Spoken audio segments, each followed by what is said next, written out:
Alright guys, so in the last video we looked at all the different functions that we can use to evaluate regular expressions, but we didn't really look at some of the, patterns and some of the meta-characters and symbols we can use, things like that.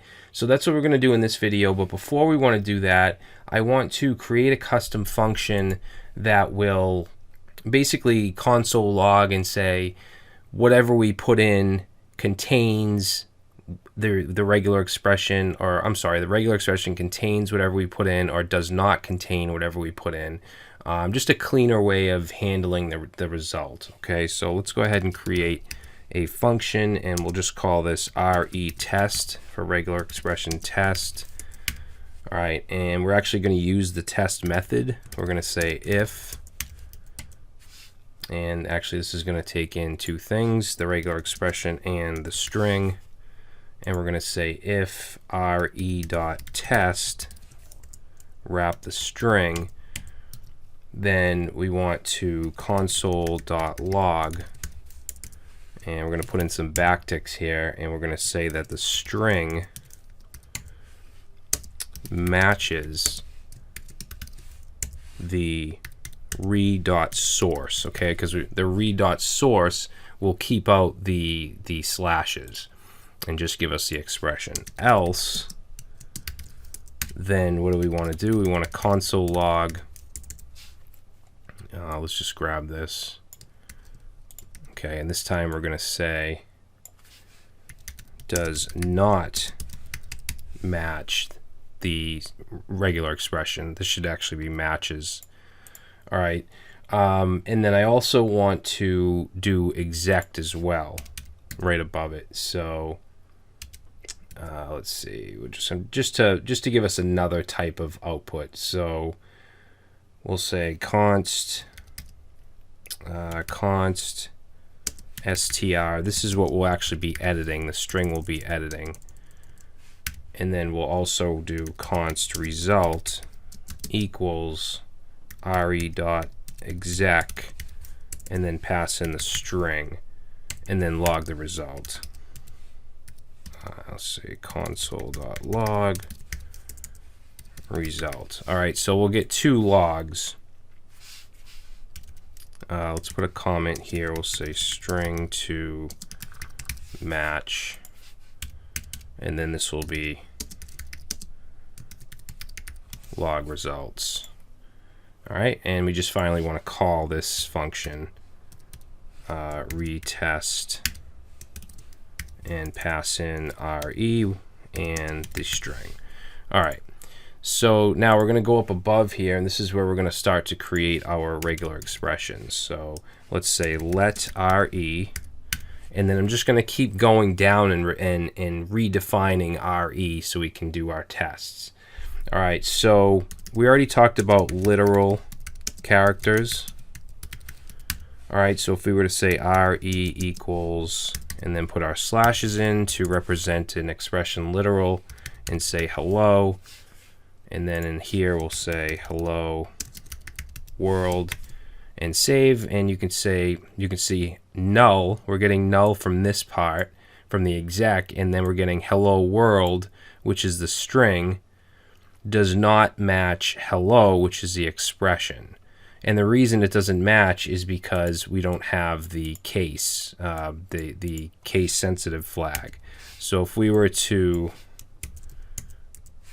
add the I here and save, now it will match, okay, because it's case insensitive. So you can see we're going to get the result array from the exec, and then we're also going to get our little custom message from our custom retest function. All right, so that's how this is going to work. Now let's step away from just the literal characters. Well, we're going to use literal characters along with meta-character symbols. All right, so let's say meta-character symbols, and there's different types of meta-characters. These are symbols that we can use. So let's say re equals, and let's look at the caret symbol. So this is the shift 6 character, and then we're just going to put an H here, and let's also use the I flag. All right, so what this means, what this does is it means must start with.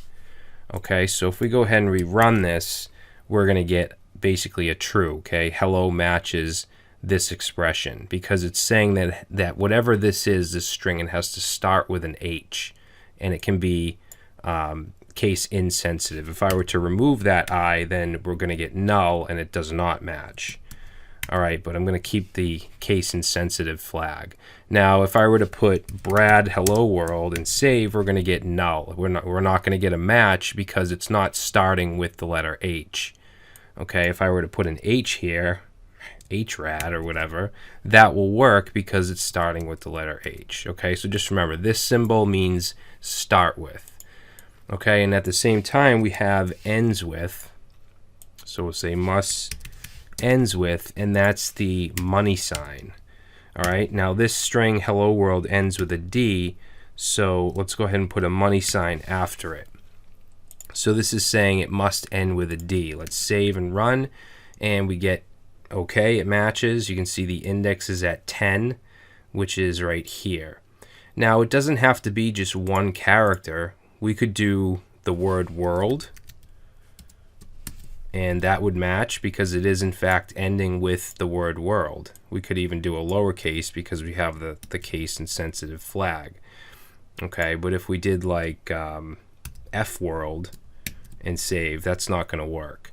If we did space world, that will work because we're basically going from here over, and space world matches. All right, so hopefully that makes sense. So caret is start, money sign is end. Just remember that. All right, now you can also do begins with and ends with. So if we were to say, let's say hello like that, and then let's put the money sign at the end and the caret sign at the beginning. That means that even if we have hello world here, if we save, we're going to get not a match. Okay, we're going to get null, because what this is saying is that it can only be hello. It has to start with hello and end with hello. So if I were to get rid of this and save, that will match. All right. So we'll put a comment here and we'll say must begin and end with. All right, so let's see. The next thing we'll look at is the dot or the period character, and this means that it can match any one character. So what I'm going to do is just copy this, and let's replace the E with a dot. All right, so this we'll say matches any one character. So if we go ahead and save this and run, this will pass. Now this will also pass if I put in, let's say, R and save, that'll pass. If I put in a 1, that'll pass. If I put in a symbol, that will pass. Anything here I can put in replace of this dot. It's basically like a wild card. Now, the difference between this and the asterisk, which we'll look at next, which is the actual wild card, is it has to be one character. For instance, I couldn't say, EE like that. If I do that, it's not going to match because this is 2 extra characters. This defines 1. All right, now let's try it with the asterisk. So if I were to do that, what this does is it matches any character 0 or more times. Okay, so if I go ahead and run that, let's see, why didn't that work? Actually, I want to remove the start and finish from both of these. Okay, so we save that and that works. And the reason it's working is because the asterisk represents any character 0 or more times. So 0, we don't even need that value there. So I could remove it completely and that still matches. All right, so that's a complete wildcard, including nothing at all. All right, so now let's take a look at the question mark, which is an optional character. So what I'm going to do is give you an example here of something you might actually use. and that is the word gray. Okay, so when we have the word gray, sometimes it's spelled with an A, sometimes it's spelled with an E. So what I want to do is have an optional A or an optional E. And the way that you define that is by putting a question mark after the character that's optional. So we're going to say an E is optional, and an A is optional. All right, so let's go over here and we'll just say optional character, and then down here let's put in gray, see if that matches. It does. Okay, we get our response back. And if I put an E here and save, that matches. If I put an I and save, we get null. All right, now since both of them are optional, I can also just do GRY and that will still work, okay, because they're both optional. All right, and I'm going to show you another way of doing this as well. But for now, the next thing I want to show you is escaping characters. All right, so actually let me just bring that down. So we'll say escape characters. Now, what if we wanted this to be gray with an actual question mark, and the question mark being used as a literal? So to escape something, just like you would with, you know, a regular JavaScript string, you want to use your backslash. Okay, so let's put a question mark here. Now, if we leave it this way, it's basically saying that Y is optional. So if I save this, this will work, but it's basically saying Y is optional, so I can put like a 4 here if I want, and that'll still work. And that's not what I want it for. I want the question mark to be a literal, so I'm gonna prefix it with a backslash. So now I'll save, and it works. It's a match. And if I try to change the Y to like R, we get null because it's no longer optional. The question mark is just being taken as a literal.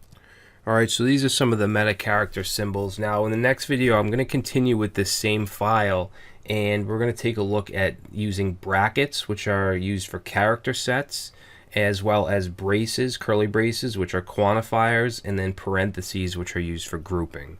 All right, so I will see you in the next lecture.